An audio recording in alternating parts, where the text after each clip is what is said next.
All right, let's get right into it. Today we are pulling back the curtain on something we all face but almost never really see: the massive, hidden industry that manages our final moments. And believe me, this isn't just about quiet chapels and somber music anymore. It's a global, high-tech machine.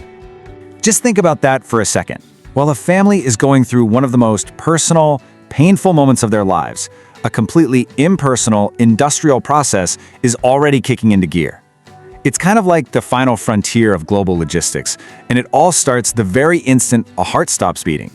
So, that's the big question we're tackling, right?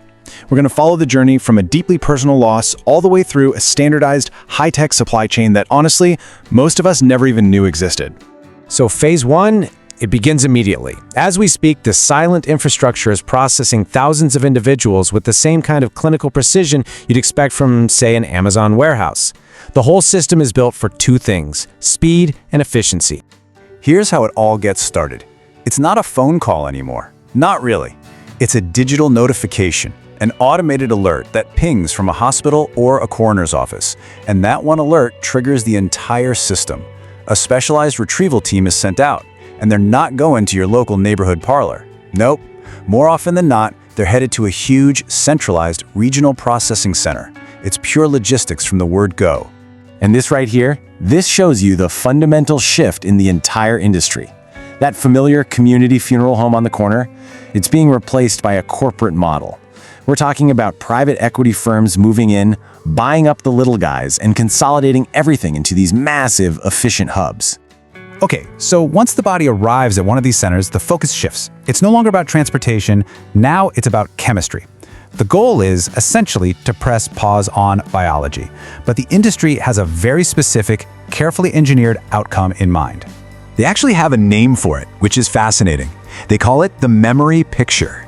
See, it's not just about preservation. It's about manufacturing a specific visual product. They use these advanced chemical suites to create that final, lasting image for the family to remember. But this whole process is running into some very modern problems. For one, the chemicals used have a pretty big environmental footprint.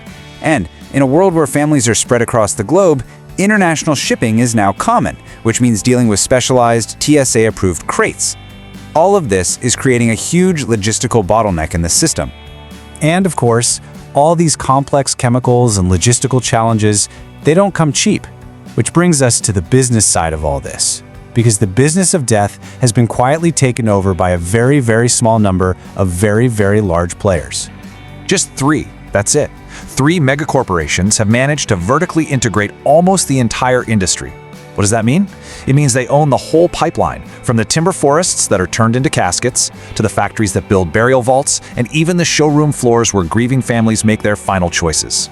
And here's what that control looks like in practice. People call it the casket-to-vault pipeline.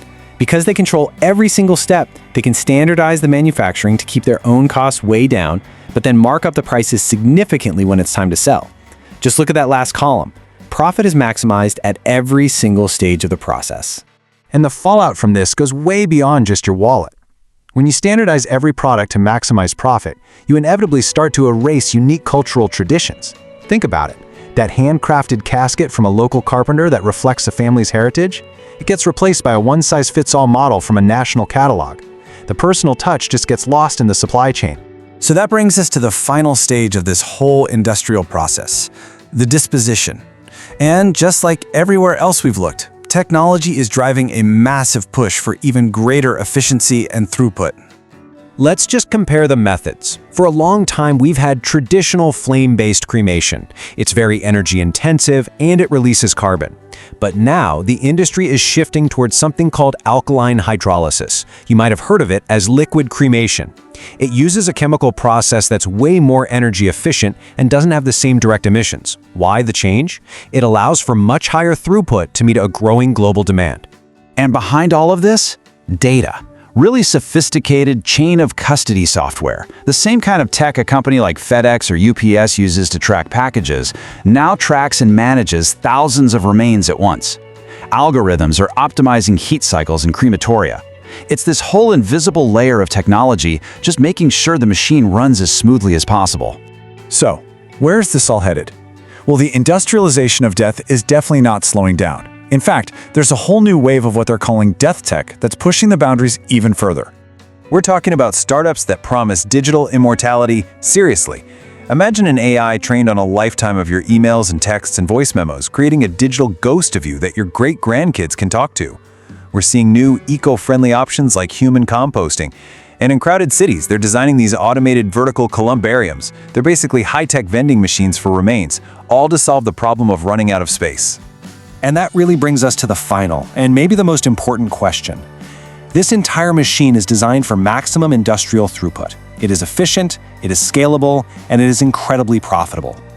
But as it gets better and faster and more streamlined, you have to ask, what are we losing?